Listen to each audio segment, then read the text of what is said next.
ইমিগ্রেশনের ব্যাপারে অনেকের। রাজধানীর সেন্ট্রাল রোড এলাকায় পরিবেশ, বন ও জলবায়ু পরিবর্তন এবং পানি সম্পদ মন্ত্রণালয়ের উপদেষ্টা সৈয়দা রেজওয়ানা হাসানের বাসার সামনে দুটি ককটেল বিস্ফোরণের ঘটনা ঘটেছে।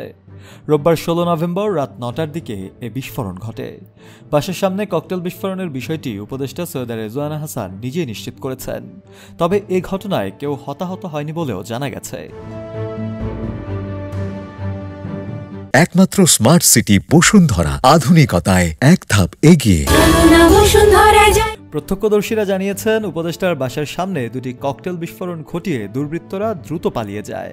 ঘটনার পরপরই সেখানে পুলিশ পাঠানো হয়েছে বলে দায়িত্বপ্রাপ্ত এক পুলিশ কর্মকর্তা নিশ্চিত করেছেন। নিরাপত্তাজনিত কারণে ঘটনাস্থলে অতিরিক্ত নজরদারিও জোরদার করা হয়েছে। এর আগে আজ সন্ধ্যা 7:30টার দিকে রাজধানীর কারওয়ান বাজারে সার্ক ফোয়ারা মোড় এলাকায় দুটি ককটেল বিস্ফোরণের ঘটনা ঘটে, যেখানে কেউ হতাহত হয়নি। 2024 সালের জুলাই গণ আন্দোলনে মানবতা বিরোধী অপরাধের অভিযোগে আন্তর্জাতিক অপরাধ ট্রাইব্যুনালে ক্ষমতাচ্যুত প্রধানমন্ত্রী শেখ হাসিনার বিচারের রায় ঘোষণা হবে আগামীকাল সোমবার।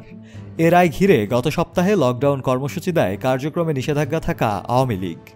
ওই কর্মসূচিকে কেন্দ্র করে 10 নভেম্বর থেকে ঢাকাসহ বিভিন্ন স্থানে বাসের ট্রেনে অগ্নিসংযোগ ও ধারাবাহিক ককটেল বিস্ফোরণের ঘটনাও ঘটেছে।